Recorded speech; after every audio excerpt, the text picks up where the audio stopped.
Hello and welcome to the Bedroom Studios podcast, the podcast where we talk about what goes on behind the scenes in a musician's world and bridge the industry gap by bringing their stories, expertise, and advice to early career artists. Subscribe to join us for a fun chat about life as a creative person, tips and tricks for pursuing an artistic career, navigating the music industry, and more. My name is Emma De La Rosa. I am the creator and host of the Bedroom Studios podcast, and today I will be interviewing Amiel Ang.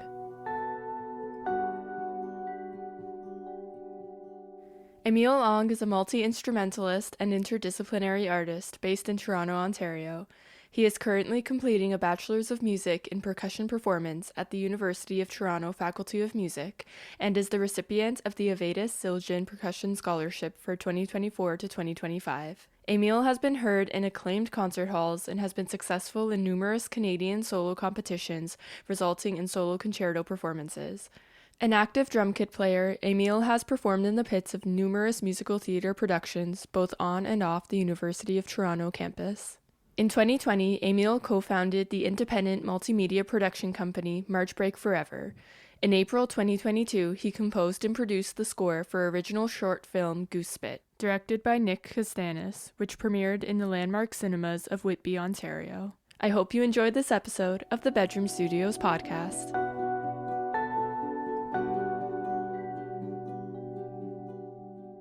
Welcome to the Bedroom Studios podcast. I'm so happy you're on. Thank you. I'm happy to be here.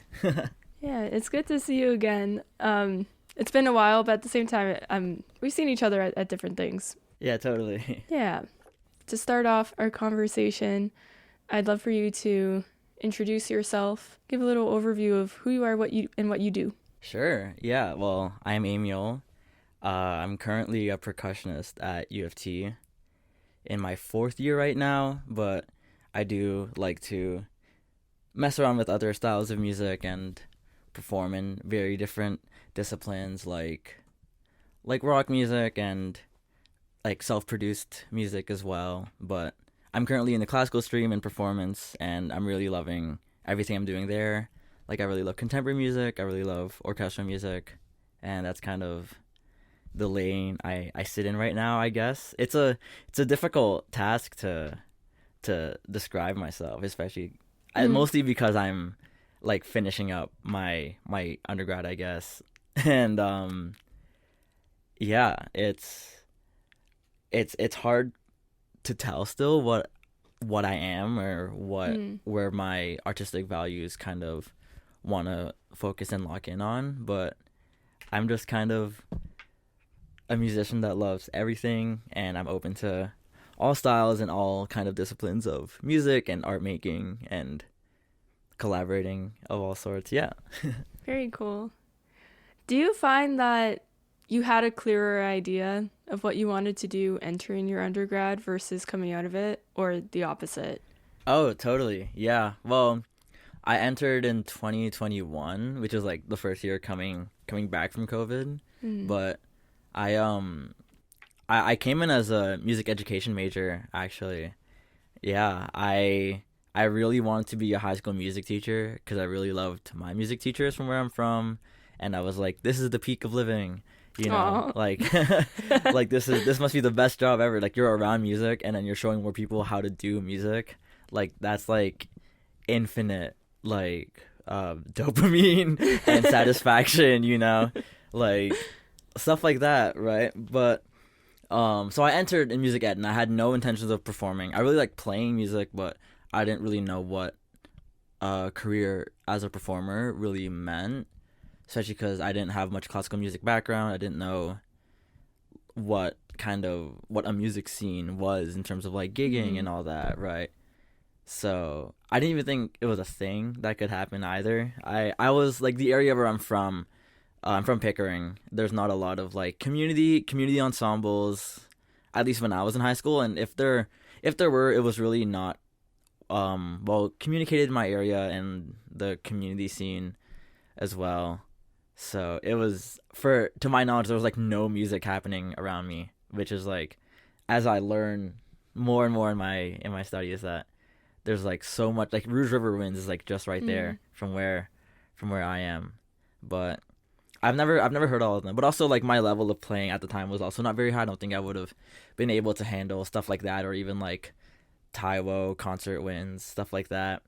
So yeah, I want to be music ed, want to be a music teacher, entered in music ed, and then I realized all I wanted to do in my first semester was just get better at percussion, because there was so much I just had to learn still, and I just wanted to keep, doing that and learning all that instead of, practicing trumpet and practicing clarinet, which was actually like going into school. It was one of the biggest things I was excited for. Yeah. Because like going into school, I was like, I want to be a musician, a music teacher, yes, but also like I wanted to like record music as well. And I was like, when I go to school, I'm gonna learn all these instruments and I get to like record them all myself.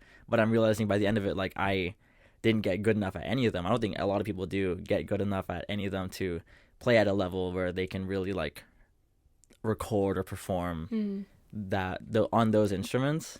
And when I found that out, I was like, ugh. It was like a reality check.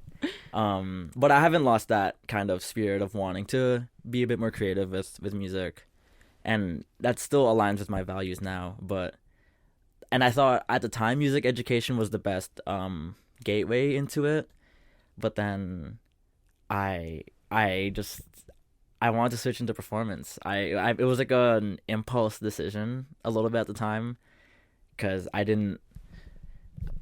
someone like posted me that it was an option that you could have done it, and I just sent an email to my teachers. I was like, what do you guys think? And they're like, we're happy you caught the bug for performing.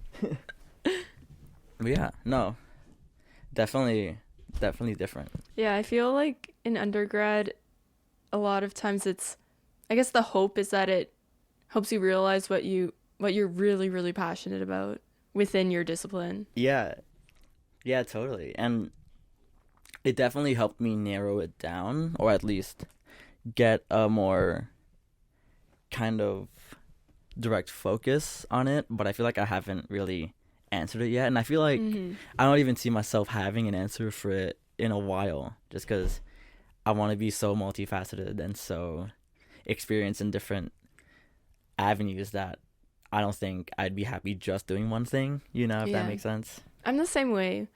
Like I did music ed for that was my degree that I did, music ed stream, and I'm still doing the education stuff. I'm in teachers college, but in undergrad I've really kind of fell back in love with like pop music. Right. It's like a dirty word in a classical music degree. Well, kind of. It depends how you frame it. Depends if you find the right people who also like making pop music.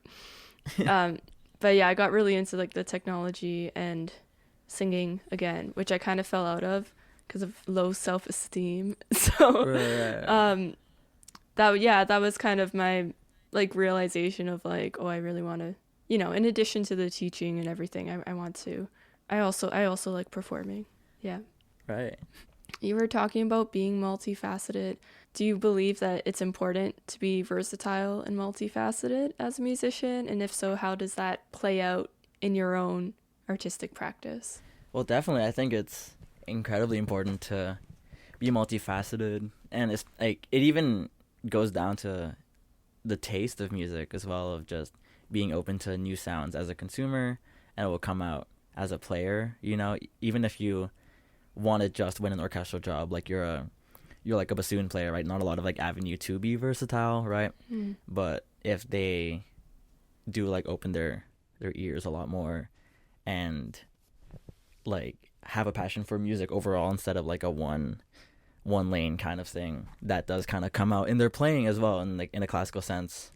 But definitely it's incredibly important to be multifaceted, especially like in a music scene where I'm still in school, right? So I'm not like I haven't experienced so much of the professional music scene, but I know there's just so much out there of different styles of music making that you could take advantage of, and there's opportunities that you wouldn't be getting if you didn't even have like skills or a will to do different things than just like one type of playing.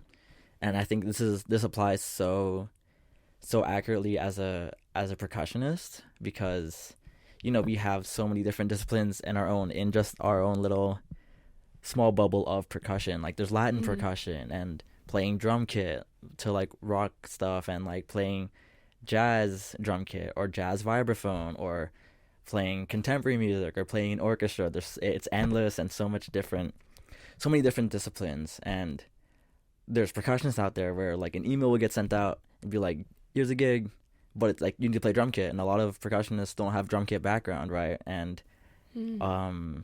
a lot of them would, I know some that like they don't have and they would love to get better so they can take those gigs, but like a lot of them don't end up having those chops as well, and they just lose the opportunity, like a huge bulk opportunity to take a drum kit gig with like an orchestra, or even like a wedding gig, right? So yeah, so it's incredibly important, and I feel like it makes it a lot more fulfilling as a musician as well, just to like everything, because like you take it all in, and you just having more to appreciate makes it so much better, right?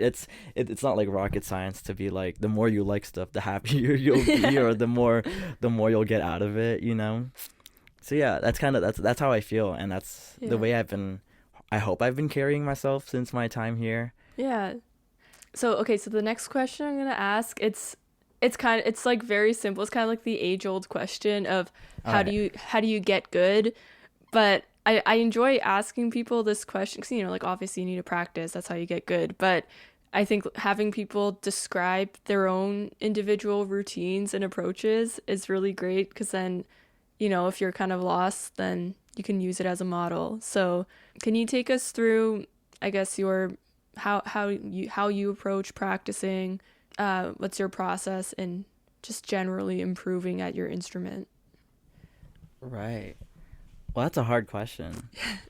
I'm very curious about how other people have answered that, because I don't even think I'm like good right now. I feel like I have so much more to learn and to get better at. Like I'm in 4th year, so I feel like there's still so much that I need to get done with my personal fundamentals and personal general musicianship before I can hardline say that, like, or even like be in a position of like I'm good and now I can share that. But I do have like general routines, like basic like warm-ups to get my hands all right, I guess. And I had a flow of just kind of learning through repertoire in my first 3 years, which I didn't really focus on fundamentals as much, which isn't the greatest thing. But I don't know. That's a really difficult question. I think I noticed that I'm like one of the younger people you've had on your podcast. So I bet like you've had a lot better answers to this question. Everyone's kind of different. Some people have very kind of like clear, I do this, I do this, I do this. There was like another answer that someone gave where like they quoted something that I guess like either like a professor or a guest musician said to them, which was like, I don't practice, I just play with people, and that's how I get better. Right. So it's like it's kind of different for everyone.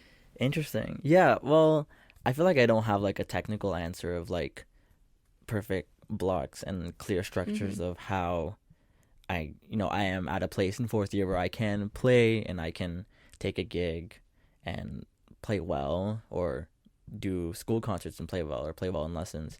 But I feel like generally I guess things that I've done well leading up to here is that feel like I've made a good network with people through just like wanting to connect with people as friends, and like that way it's led to opportunities like playing really awesome musicals I've been so fortunate to be a part of lately, and same with like other creative people who want me on to play drums or play percussion with them, and that is stuff that has kept me going and kept my spirit alive to take on every year and every semester on and improve just kind of more emotionally with music instead of a more technical way, if that makes sense.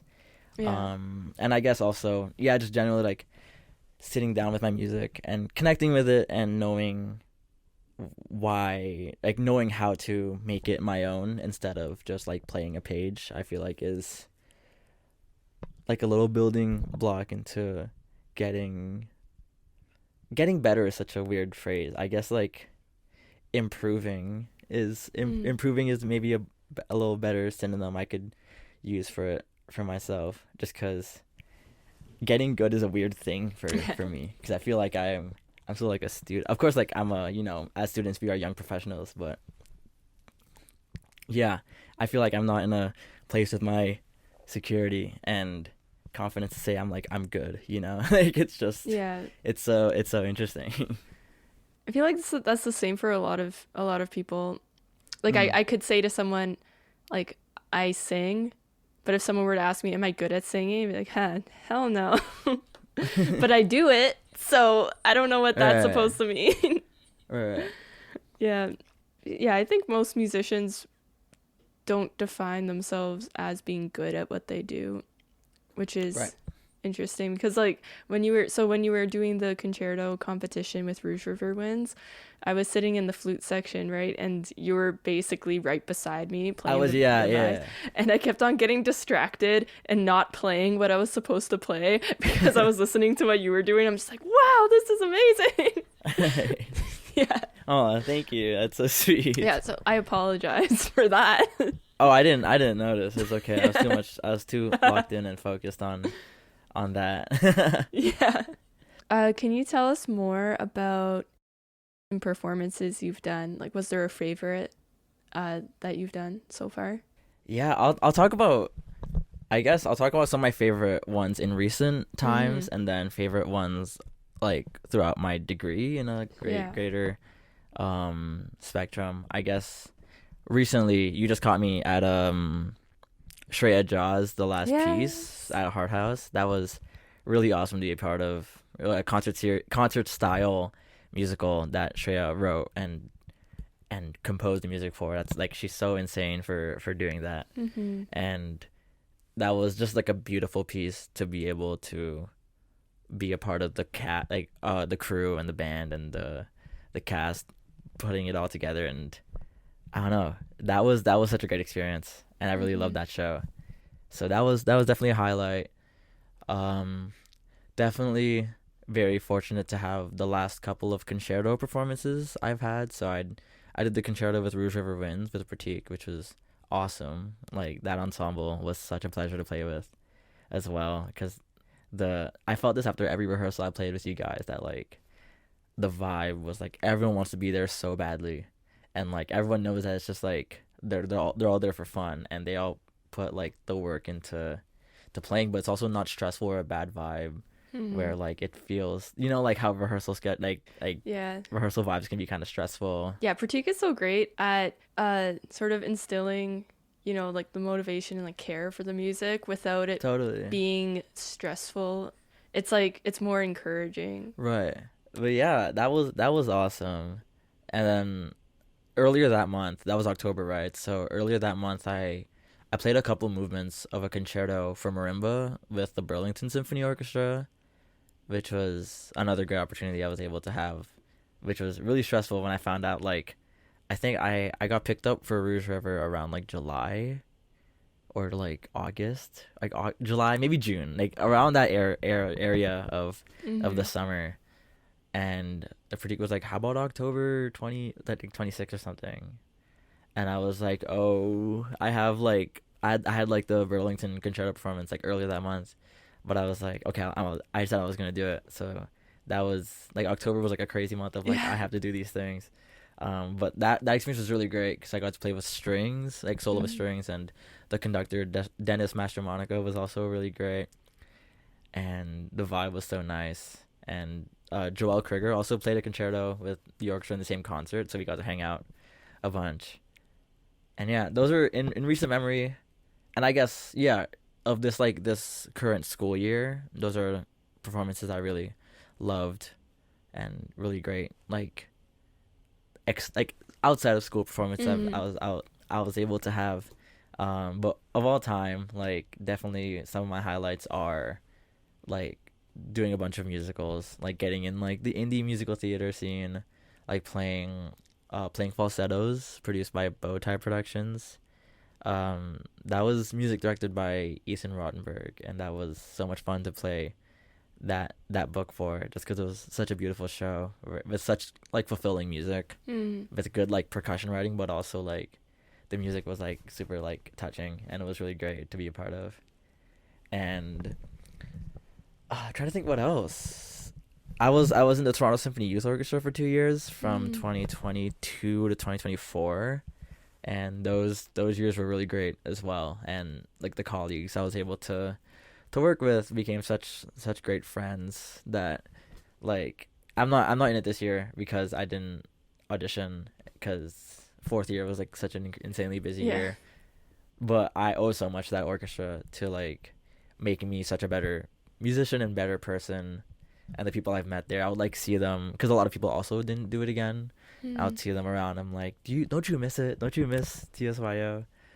But we're all in fourth year now, and or some of them even like graduated and aren't in U of T anymore. And it's just like, oh, I miss it. Like we went to Cleveland, Ohio last year, like last summer, and we performed at the Blossom Music Center, which was like this like huge like outdoor amphitheater where like if any like big band was going to Cleveland, the Cleveland area, like they would play in this like outdoor venue. And it was crazy. Like who went after us? Like I'm pretty sure like Noah Khan. Oh my I think that's how you say his name. Like Noah Khan played that hall like 4 days after us. Oh wow. And it was like crazy. And that was and we did like side by side with the Cleveland Orchestra's youth orchestra, which is awesome, because they were a really good sounding youth orchestra. And like we did like a side by side on this huge stage. That was a lot of fun. I'm trying to think what else. Like I guess more distant in my time at U of T.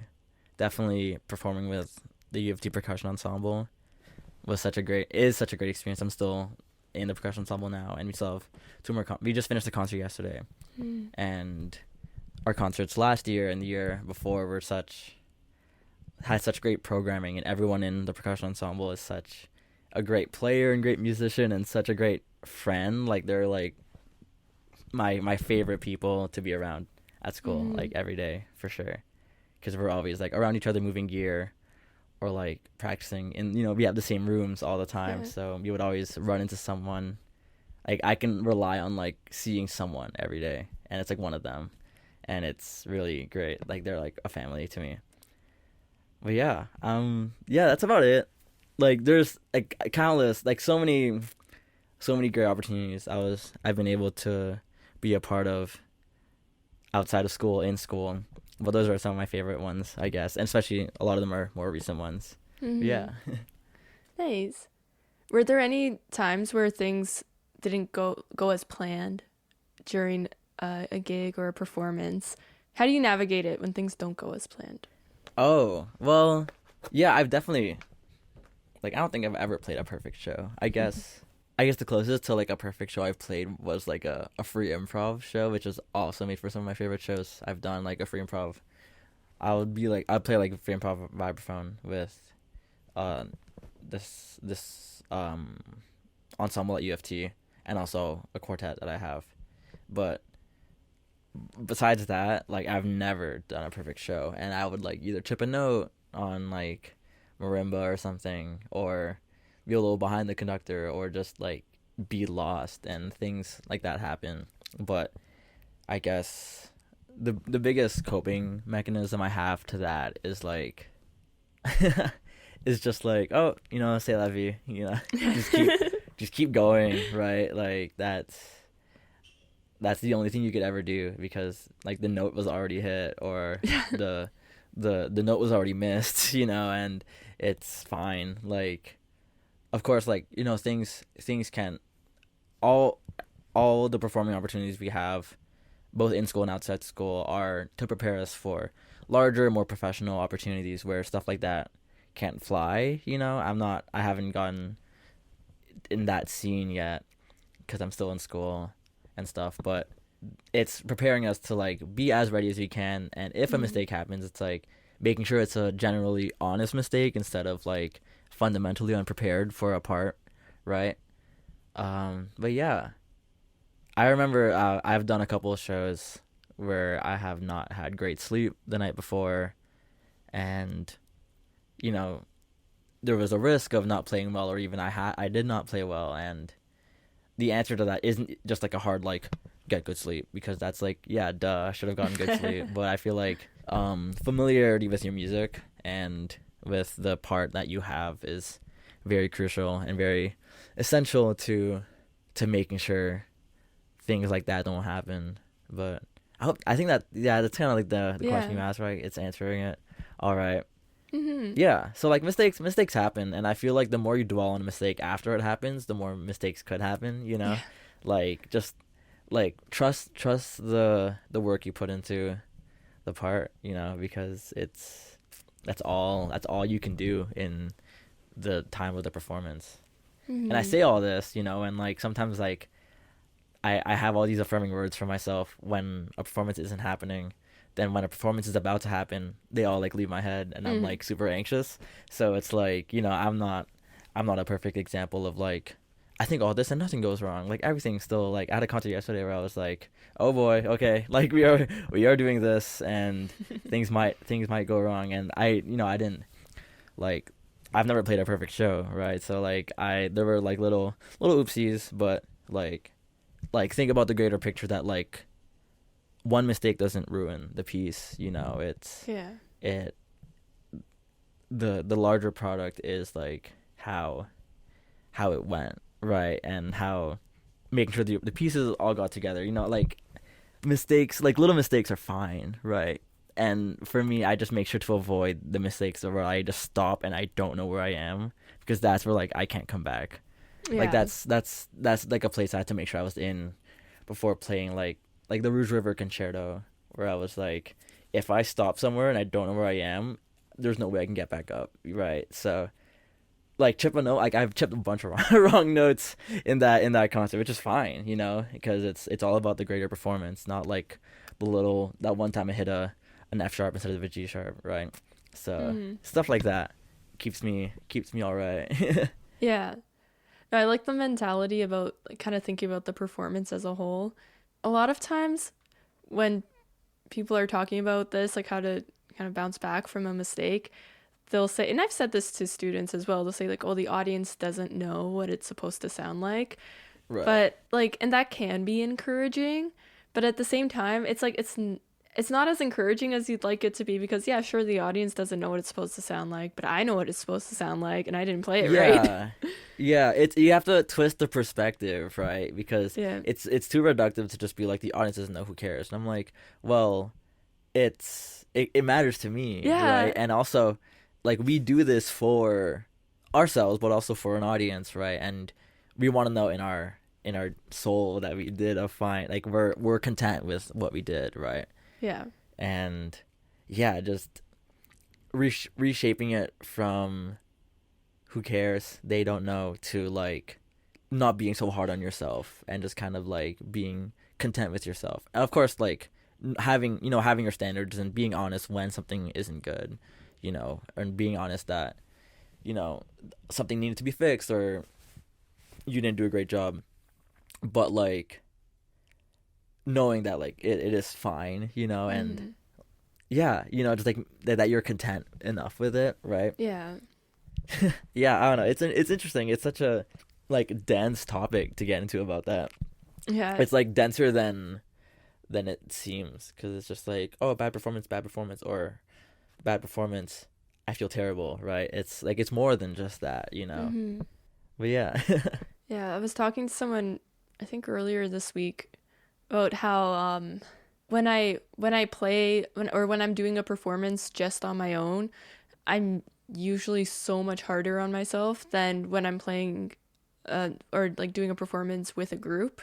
And I think it's because just in general I'm so much harder on myself than I am on other people. And so when there's a group involved in the performance, it's like I'm not going to be like, oh, that was so terrible, like we did so badly or whatever. Like no, cuz and I don't even, it's not even that I won't say that, it's that I don't even think that, because I'm not super hard on other people. It's more of that like, okay, it is what it is, and the next performance will do better. Right. That's interesting too, because it's like the perspective of, you're a flute player, right? And there's more than one of you guys to a part in like concert band, right? Yeah. So your parts aren't doubled, or even like in orchestra there are, there's flute 1, flute 2, but there's still like 2 flutes. For percussion, it's like, there's only one bass drum in a yeah. like, you know what I mean? Or the pen, you know what I mean? Like there's one triangle player, there's one cymbal player, there's one snare drum player. So it's not, we don't have like, we have a section sound, but it's not like we don't have a doubling kind of thing where we get to sit securely and comfortably that like, the person beside me is playing the exact same thing, like that's something that we very rarely, probably never will ever experience as percussionists. It's very interesting. Yeah. I remember in high school, my band teacher, he put me on percussion for part of the year instead of flute. And for one of the pieces, there wasn't really a percussion. It was a lyrical concert band piece, so there wasn't really a percussion part. And so I was on crash cymbal, and I had one note for the whole piece. Yeah, because it was like, it probably just like crescendo. Yeah, just like right at the climax. That was my only note. And, I was still in high school, so I, still kind of developing my musical skills. And so I would be counting rests for the entire first 3/4 of the piece, like really, really like focus, counting rests, and then inevitably I'd get lost. And so I would be standing there with the crash cymbals, not knowing where I was. And so many times I missed my one note that I had, and the conductor, my band teacher, would cue it. And then he'd just give me this really disappointed look because I would kind of start to hit it, but then I'd get too nervous because I didn't know if I was in the right spot. And then I would just back out. It's like the disappointed look of your band teacher knowing that you missed the one note you had in the entire piece. I actually did not know this until you sent me your bio, but you started a production company, and I'd love to hear more about that. Yeah, that's with me and my best friend Nick Kastanis, one of my best friends. We like co-founded it. Then our third friend in our group, like there's 3 of us. He's also like has producer credits on some of Nick's projects, but Nick has been my best friend since I was 8 when my family moved to Pickering, because I was born in the Philippines. So when we got to Canada, we were kind of just moving around a bunch. We didn't know where we really liked it. I'm pretty sure that was the case, I guess. And in like 2nd grade, we moved to Pickering, and he was my next door neighbor for Aww. Like since I live downtown this year. This is the first time I'm living downtown. So as of last year, he's been my next door neighbor for, wait, I'm trying to do the math, 15 years, I guess. Wow. Is the vibe. Yeah, I guess that's right. And when he was younger, he was actually like a competitive dancer, and I was a lot more musically inclined. I wasn't doing programs, but I picked up drumkit at 14, and he was still doing stuff, but he gained more interest in filmmaking and photography and more creative arts instead of like being a performer. And we had this idea. It happened like we always wanted to make stuff together and collaborate, especially because he was already kind of making short films, like, and putting them out, but there was no production company under it. So we both kind of agreed that we would start one, and we called it March Break Forever because we started it in March 2020, which was like before the pandemic, because the pandemic was announced in our March break. Oh yes, and yeah. So it was like it's like an eternal spring break, March break. So we chose the name March Break Forever, which is like so sick.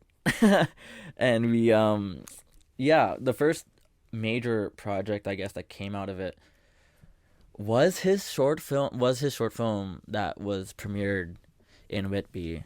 But I guess before that, he was doing, I'm trying to remember, oh my gosh, this is terrible. I mean he made a couple of short films, one of them of which I did a rescore of it this year. It's called Toronto. It was like him just kind of messing around with like Toronto scenery.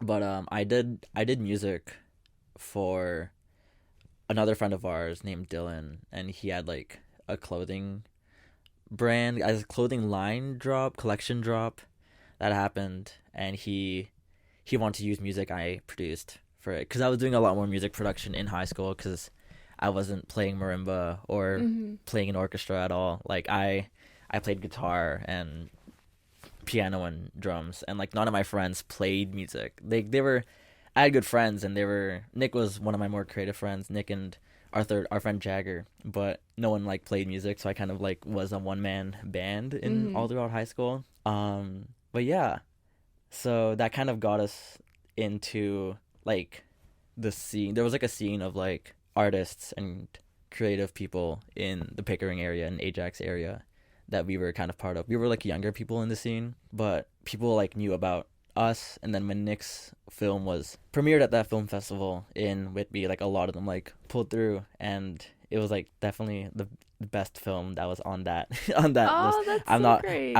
I'm not biased because I made the music for it and he's my best friend. But it was great. Like Nick is such a great artist, and he's so ever since he's been younger, he's always just been like really great at things. Not even just like he was naturally good at like music production, and for some reason he's not like he doesn't label himself as a musician. I would never label him as a musician, but like he was just so good with it, and he has he was a dancer, so he had such like good rhythm, and like through him I got really into dancing. Like I had before I started drumkit, I was doing a lot of hip hop with him just like for fun because he would get home from school. Then he would like teach me routine. He was taught at his studio because I was never part of a studio, and I feel like I have a lot of that to owe to me being a percussionist and like drum kit player, because having a lot of internal rhythm is like very important, and having dance background and like really feeling like rhythm was really essential. Yeah, that production company has been around since then. He's currently at TMU for film. Oh, cool. He's in his second year film. He had a program change switch, so he's like a year younger than me, but he's in second year. He's been using the March Break Forever kind of moniker to be the name whenever he's been asked to produce films for other people, right? So I would be like, oh, cool, there's like a new March Break Forever product, because like since we're at different schools, and it didn't even help that like I went to university before him because he's a year younger than me, so like I was off doing my own thing, and then he was still in high school, and then when he was off doing his own thing, I'm doing a completely different thing with like classical music, and we haven't, and he is tasked with all of his personal school priorities, so we haven't really made so much in a while. We connected together recently because I did music for him recently for a short film that he made, a short like documentary, which is great. Like it's so cool to see him like mature with his with his like filmmaking. But we were both saying like school has us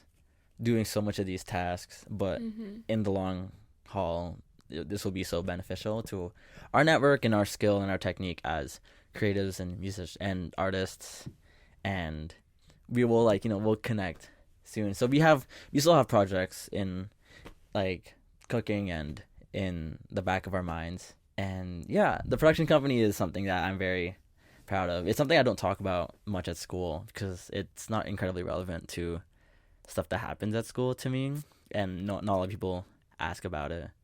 So it's very funny. It's not something I'm very like loud about, but it's something I am like, it's one of my most proud like achievements with art making and music making, because it's a lot more creatively driven instead of like technically driven, and the product, the end goal product, is like very fulfilling as well. So yeah. That's awesome. No, that's really great. I think there's definitely like a difference in between just kind of like casually making like working on different projects kind of each as their standalone thing, versus I guess creating this kind of umbrella thing and having all those projects within it. Right. Does that make sense? I don't know if that makes Yeah, no, sense. totally. It like gives it like a focus almost, and kind of it links, even though the projects are kind of different, it links it together, and then you can really see the growth between Totally, them. yeah. So that's really cool. I really admire people that are like starting their own like doing their own startups, I guess. Yeah, it's hard. Yeah, I wish I had a creative next door neighbor. Yeah, no, I really lucked out. Yeah. I hit the lottery with that one. Yeah. Yeah.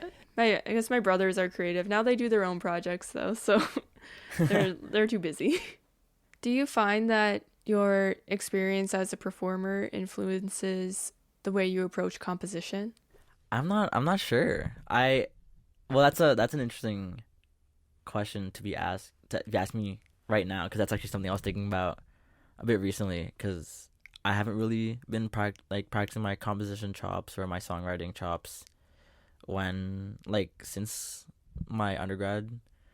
That was kind of a thing I was doing a lot more freely before school started. And before university happened, I had no performing experience. I just had high school band concerts, once per semester, and that was about it. So it wasn't very informative, that. And I was thinking about getting back into the songwriting, producing, and composition thing nowadays, and kind of having it be informed by a lot of the techniques I've learned through percussion playing and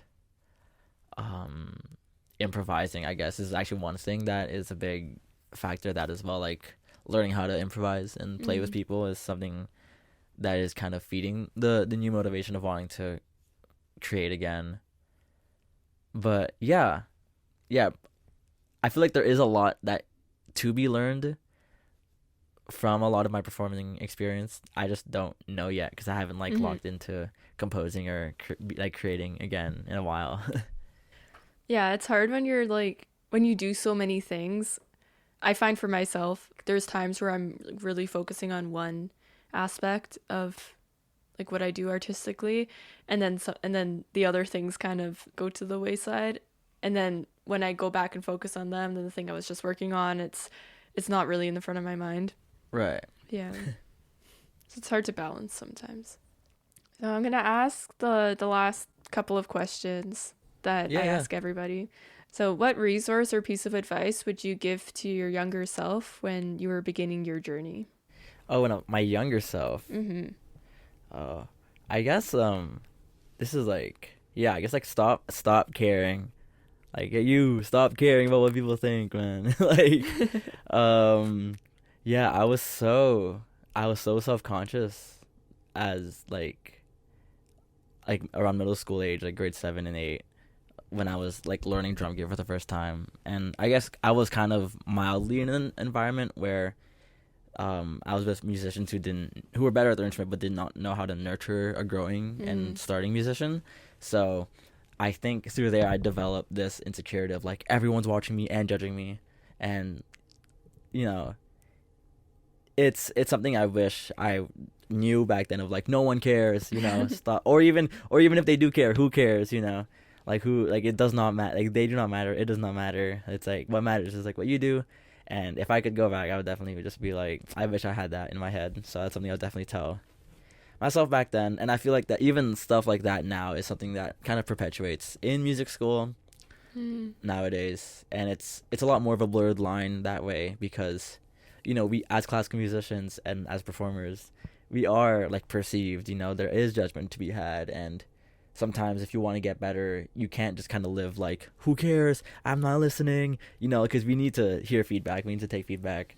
But I just wish I told myself that at a younger age, because I feel I would have garnered a lot more confidence. But I feel confidence is something I've never really had since I was a kid. Yeah, right. So yeah. So I wish I kind of had more of a gusto that way, I guess, of creating. It must be so hard as a drummer, because the instrument is so loud. So it's not even if you were playing, what's an instrument that's not that loud? I don't even know. If you were playing it's bass. Yeah, if you were playing a bass or a keyboard with headphones, where it could be a little bit more low key.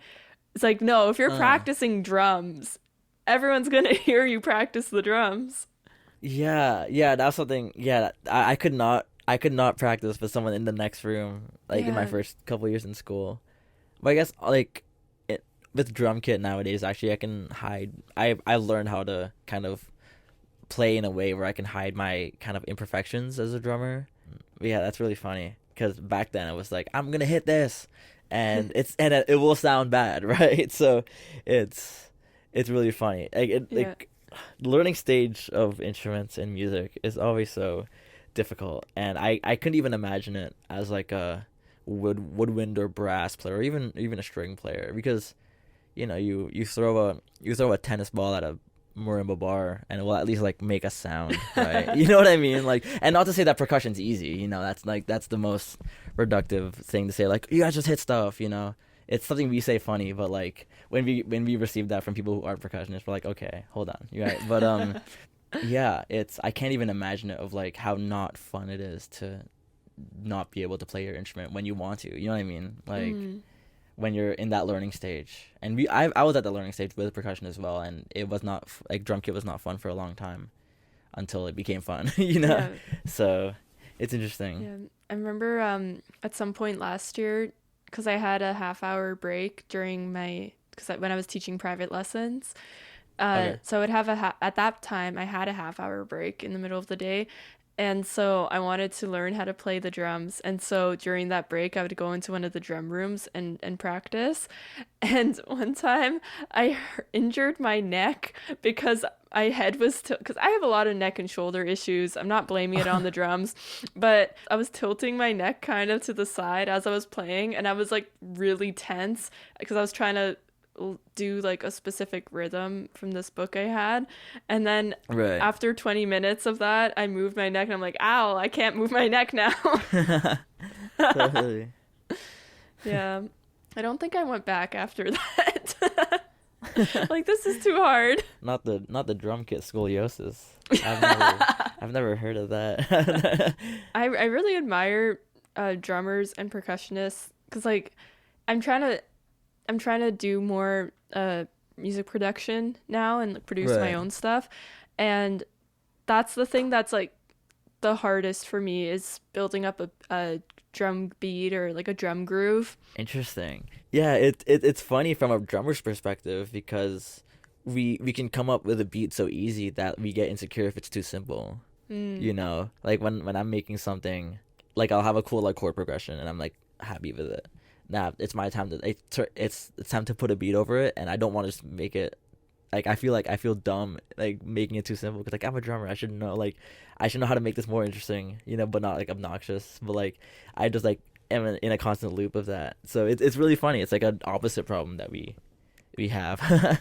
It's like I feel like because when you're in front of a drum kit, there's so many different sounds at your disposal, and it's like I generally know what the role of each one is just from like listening to music, but then when you're actually programming it in, since I don't play drums, it's not like I can sort of just feel it out and try things. It's like you have to kind of make a decision on like the point at which like every kick occurs, or like where the snare, and like I don't know what do toms do in a drum. Like I don't even know where to start with that.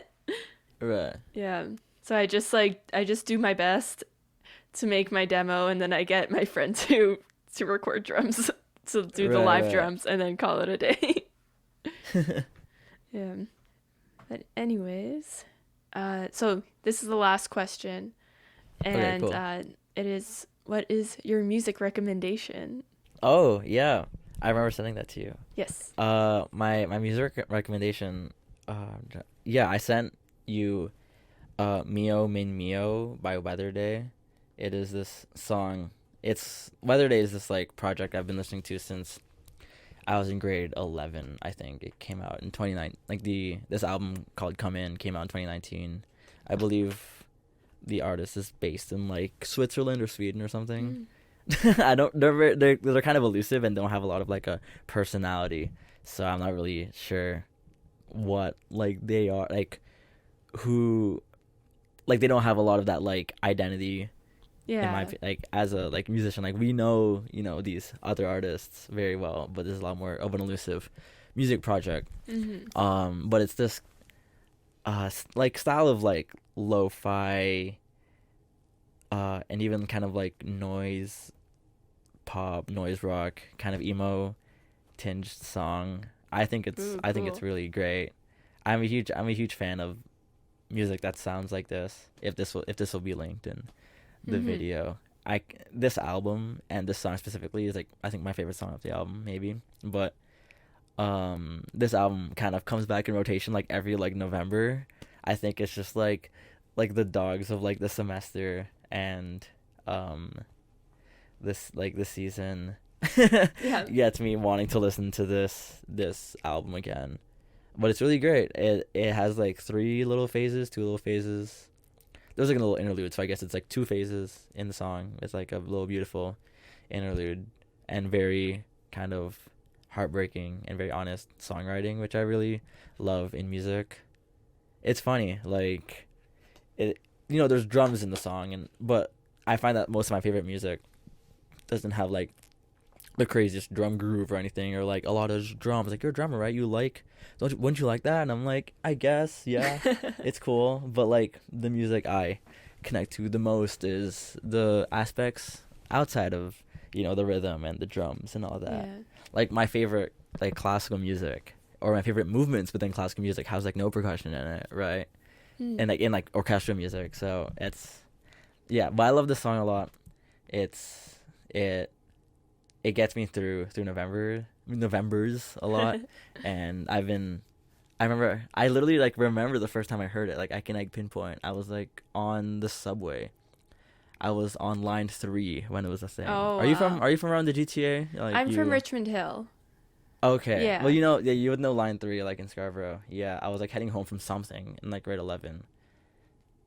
Yeah, so this is November of grade 11, and this is like the first semester of my grade 11 year, so before the pandemic. And for some reason I was coming back from downtown, which I didn't go downtown often. I had no reason to, but I was alone, and I listened to this album because I heard it from like a recommendation somewhere, and I really loved it, and has stood the test of time with me. But yeah, that is my music recommendation. It's hard to like pinpoint. I feel like one song is not enough to encapsulate anyone's music taste, and mine included. But that's just something I'm listening to right now, and feel like it captures a good amount of music I listen to. So I like this song a lot. Nice. Yeah. Well, thank you so much for being on the show. Thank you for having me.